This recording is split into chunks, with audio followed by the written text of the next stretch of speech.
Abriu a Bíblia aí, Isaías capítulo 6. Eu quero falar um pouco com o irmão, com a irmã, sobre culto. Isaías capítulo 6 é um dos textos que mais me chama a atenção a respeito de culto. O que é culto, não é? Para nós. O que é o culto? Culto é a igreja cantando, é a igreja orando. Também é culto. Agora, um grupo de pessoas com uma toalha branca lá em cima da areia, rosa, vermelha, uma garrafa de cachaça no meio, aquilo também é culto. Um outro grupo carregando uma imagem, se ajoelhando diante dela, também é culto. Existem diversos tipos de cultos. O culto é a expressão de adoração do ser humano na presença da divindade que ele crê. Agora, nós compreendemos que nós servimos a um Deus criador de todas as coisas, Senhor dos senhores, que diz o Salmo de número 24, acerca dele assim: do Senhor é a terra, sua plenitude, o mundo e aqueles que nele habitam. Ele a formou sobre os mares e firmou sobre os rios. Bom, então ele é o dono de todas as coisas.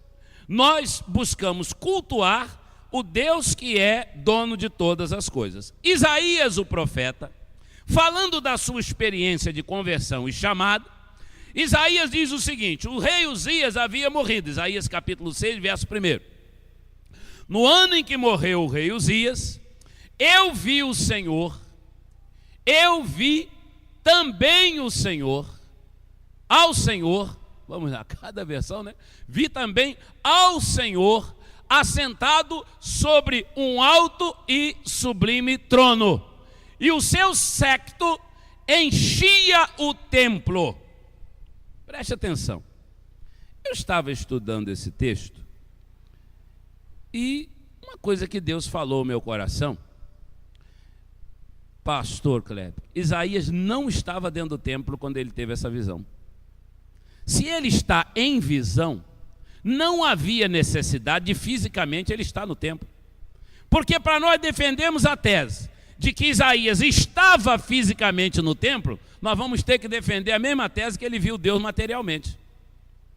Assim como Deus que ele disse que viu, não é como essa Bíblia vermelha que está aqui na minha mão, que você está vendo, não é dessa forma.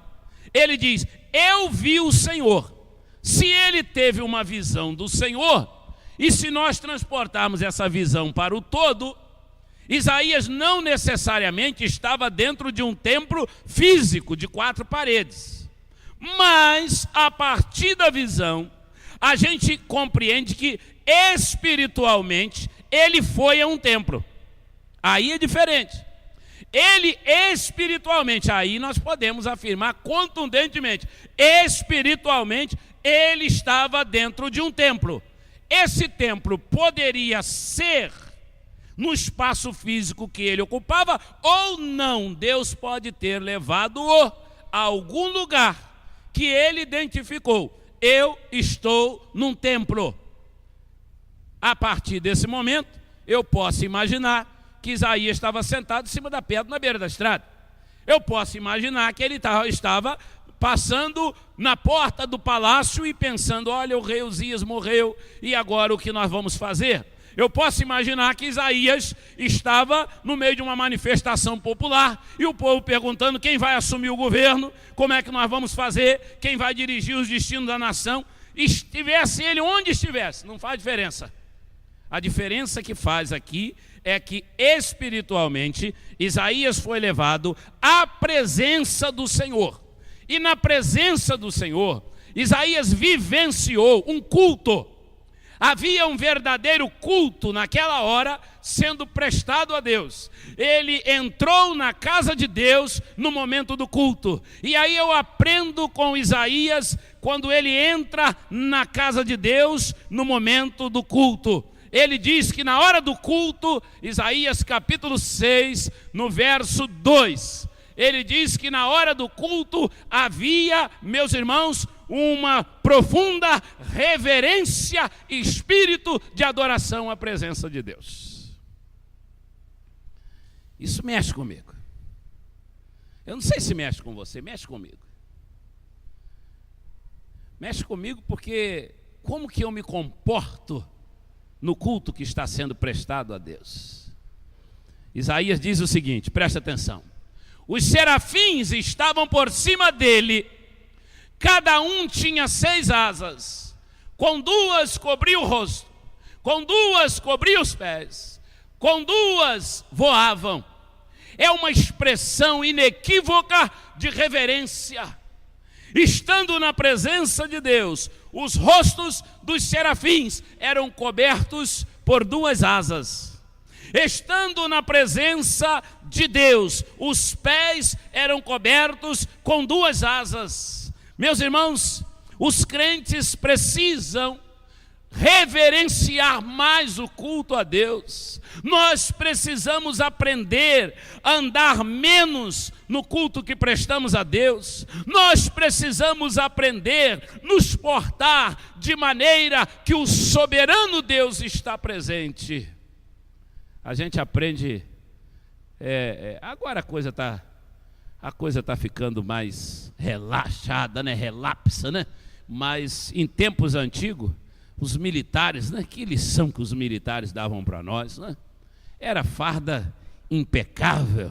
E eu lembro de um moço, uma vez com aquela roupa do exército e aquela jaqueta verde, né? Que ele usava aquele jaquetão verde. O moço com aquela jaqueta nas costas, num calor, e passou um oficial, viu ele com a jaqueta nas costas e recolheu ele na mesma hora. Foi preso no mesmo momento, não podia de jeito nenhum portar-se daquela maneira. E não só lá dentro do militarismo, eu ainda alcancei pastor Ebenezer Soares Ferreira, quando ele vinha aqui da Praça São Salvador para o Colégio Batista, se encontrasse um aluno do colégio, numa porta de bar com o uniforme do colégio, meu jovem, com o uniforme do Colégio Batista, não pode ficar aqui, não pode ficar aqui, e saía levando com ele. Mas a própria sociedade era predisposta à ordem. Meus irmãos, o culto, ele precisa ser predisposto à ordem. Nós precisamos ser, meus irmãos. Eu ainda cheguei a assistir algumas cruzadas do Rex Ramba e do Jimmy Swaggart. Muitos irmãos aqui assistiram, né? Quem assistiu as cruzadas do Rex Ramba? Levanta a mão aí. Olha, e do Jimmy Swaggart? Alguém lembra do Jimmy Swaggart pregando na televisão?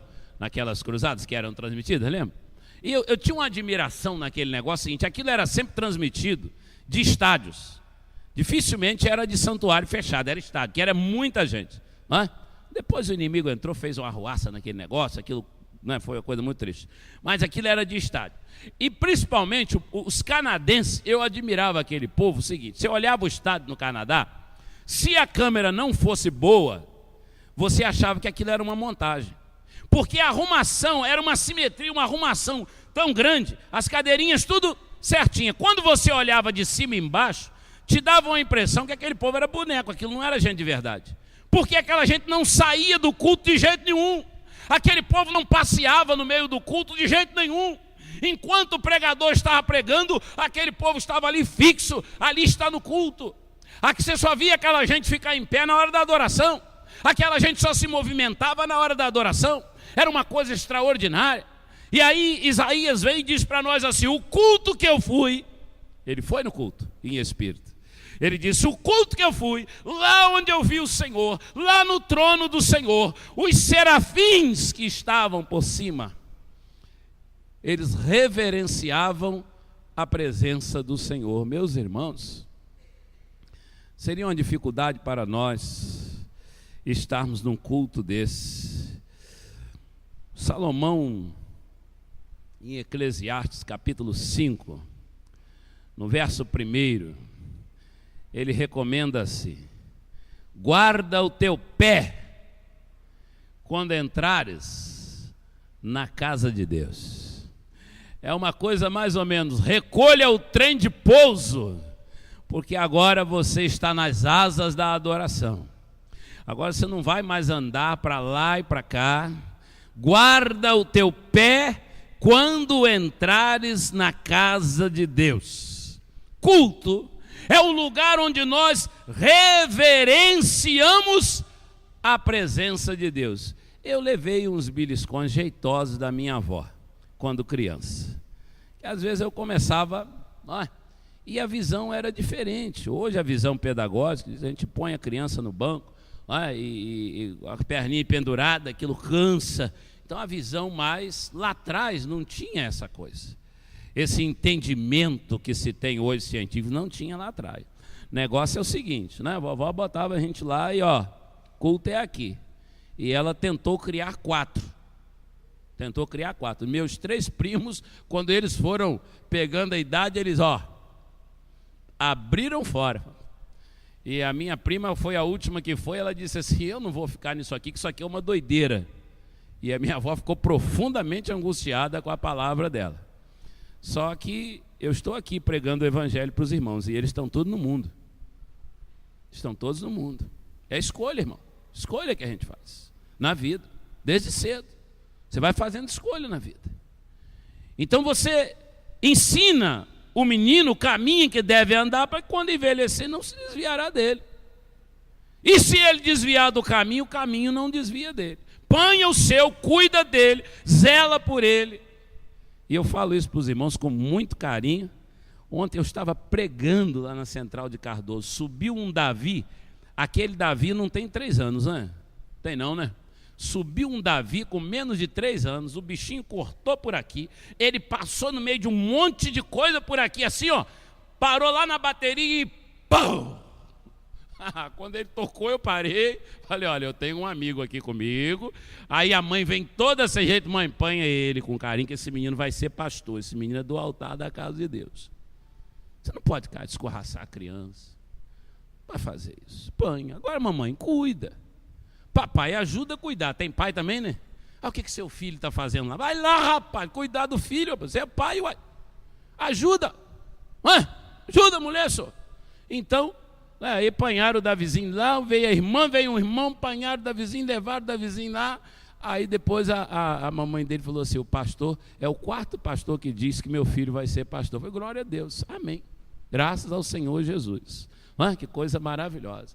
Agora, eu estou me referindo nesta hora à reverência dos adultos, que o inimigo tenta roubar a nossa reverência no culto, irmãos.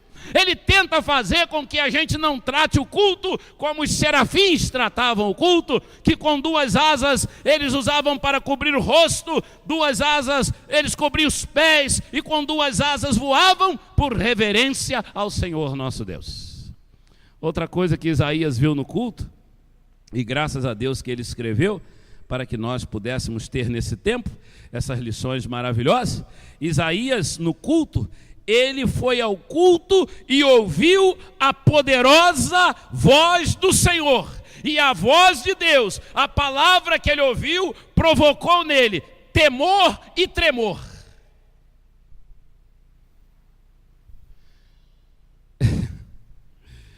Meu irmão, uma vez, um irmão falou para mim assim, pastor, tem uma pessoa que ouviu um sermão que o senhor pregou e disse que o senhor é um palhaço. Duro isso, né? Tem um outro ex-membro da igreja aqui, que ele falou para o irmão da igreja aqui, que a mensagem que vocês ouvem no púlpito aqui é uma lavagem. Sabe por que eu não falo o nome dele? Porque ele não merece que o nome dele seja dito aqui em cima. Porque ele não respeita as coisas de Deus. Ele não tem temor do Senhor.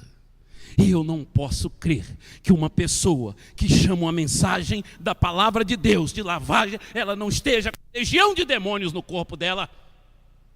Eu não posso crer que o Espírito Santo de Deus, que testifica a salvação, está numa pessoa dessa. Eu não creio, eu morro sem crer.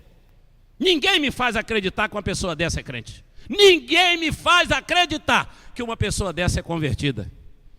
Aqui, você zanga, você fica chateado. Eu já fiquei chateado com minha mãe. Pouco porque eu não fui criado com ela. Mas você já ficou chateado com sua mãe, não já? Você já ficou chateado com seu pai, não já? Mas você esqueceu que você era filho dele? Você esqueceu que ele era seu pai? Você esqueceu que ela era sua mãe? A gente não esquece.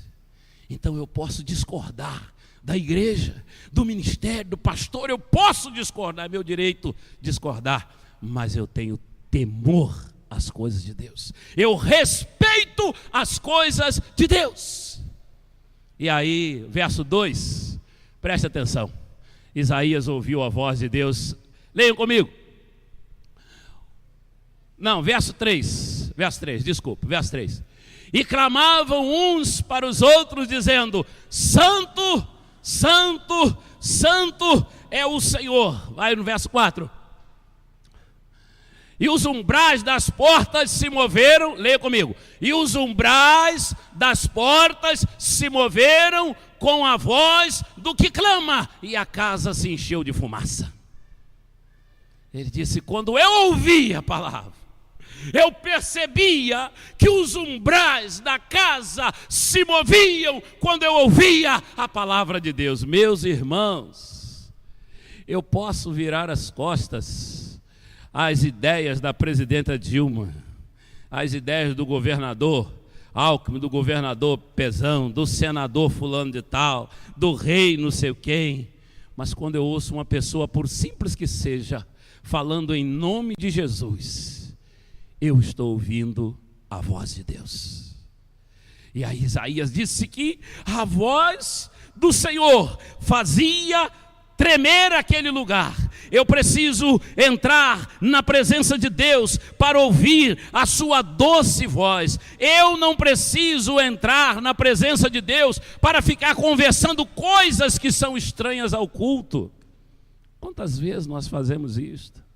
Meu irmão, minha irmã, tem tanta coisa para a gente tratar, e às vezes a gente demora tanto se ver, e a gente tem que vigiar, para que o inimigo não venha, naquela hora da pregação. Esses dias eu estava pregando aqui, entrou uma irmã mesmo da igreja, que tem muito tempo que ela não vem na igreja, ela sentou daquele lado ali, ela atrapalhou a primeira irmã de ouvir a mensagem. Quando a primeira conseguiu sair dela, ela pegou a segunda, da segunda ela foi para a terceira, e eu disse: Jesus, tenha misericórdia que eu não veja, porque tem dia que eu prego e eu não vejo o auditório.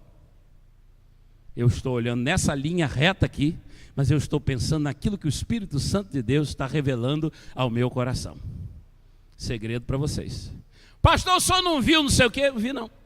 Não vi não. Só que isso sou eu. Mas lá em cima o dono do culto, ele está vendo não só você, mas ele está vendo o seu coração.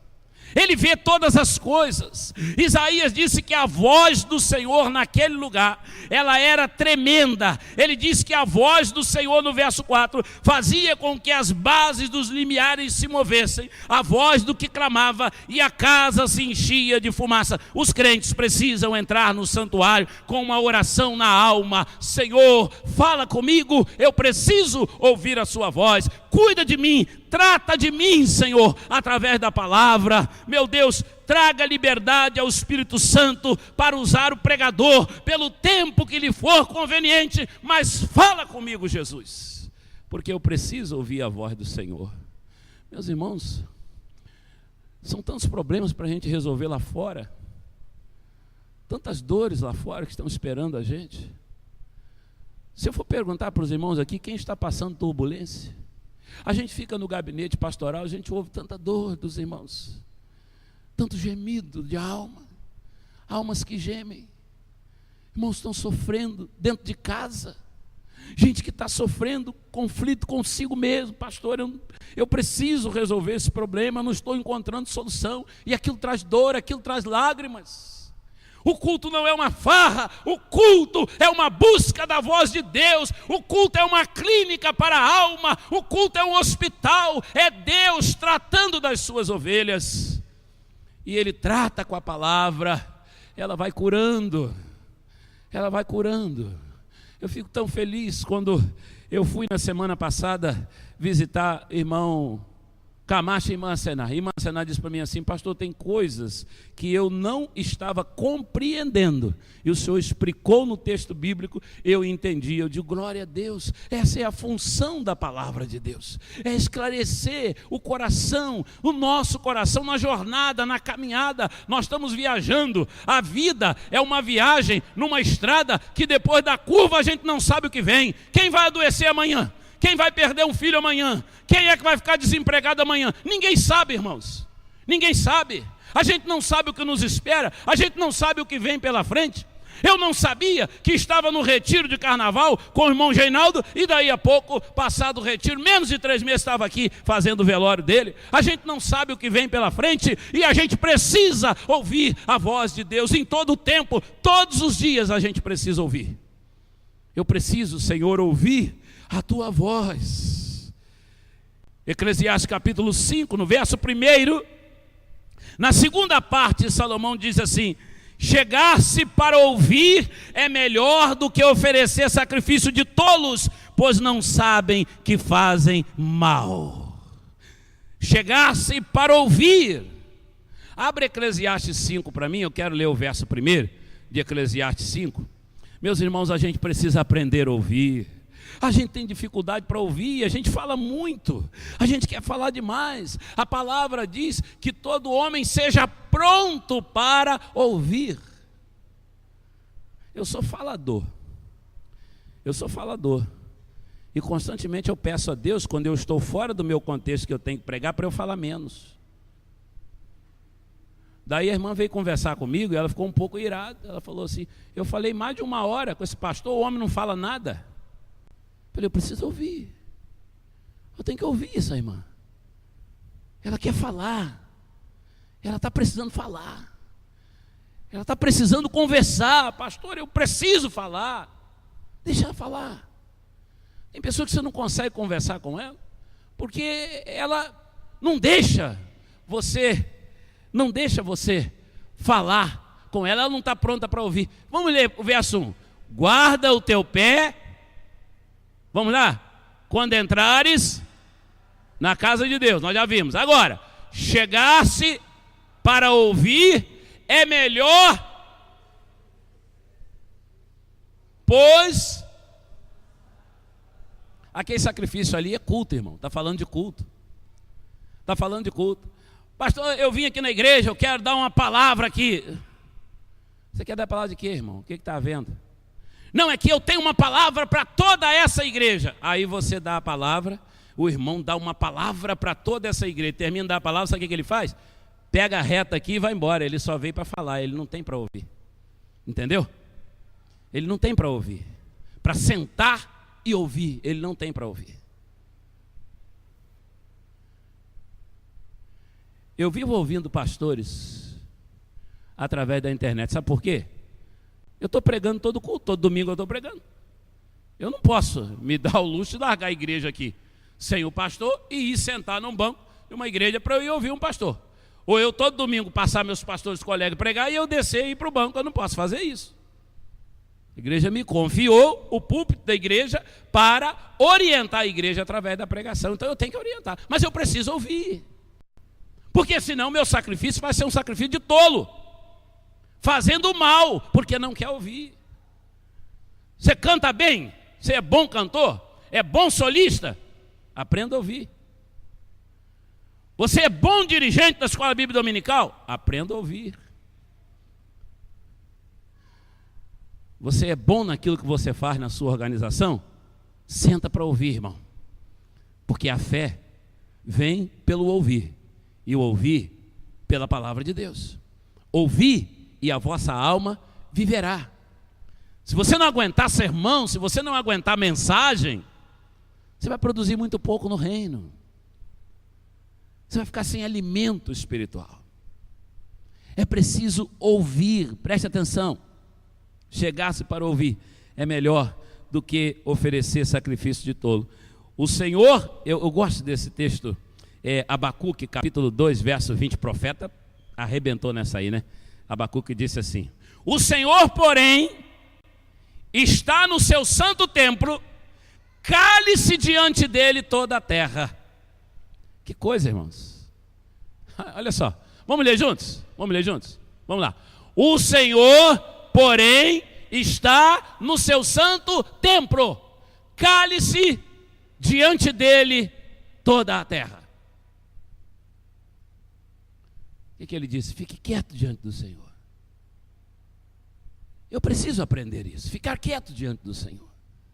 Eu preciso aprender a calar-me diante da santa presença do Senhor. Meus irmãos, quando a gente vai no culto de Deus, Isaías foi no culto de Deus, a gente é tomado por uma profunda consciência de pecado.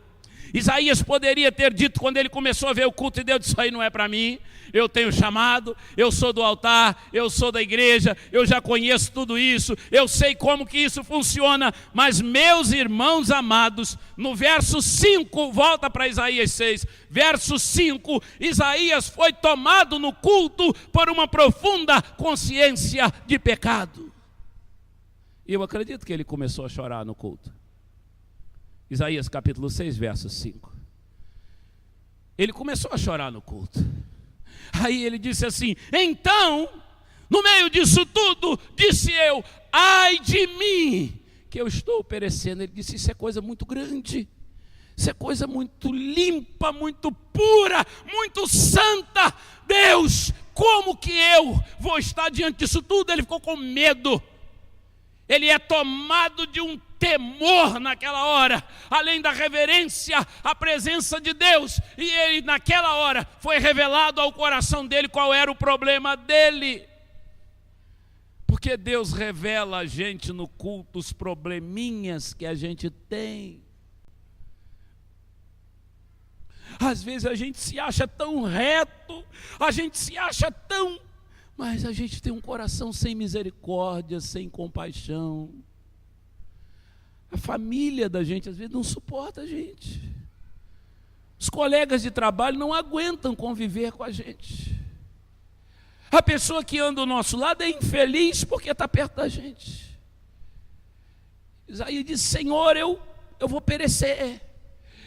Eu estou perdido, eu sou um homem de lábios impuros, e onde eu ando, todo mundo é povo de impuros lábios. E os meus olhos viram o Rei, o Senhor dos Exércitos. Eu estou contemplando o Senhor dos Exércitos. É como se ele dissesse como Jacó: verdadeiramente Deus está neste lugar, e eu não sabia. Este não é outro lugar senão a casa de Deus. O culto, esse é o culto de Deus. Deus está falando, Deus está falando, e começa a despertar nele um profundo temor ao Senhor. E aí, meus irmãos, nesse momento, o toque de Deus, Isaías é tocado por um toque de decisão. Leia o verso 6 comigo.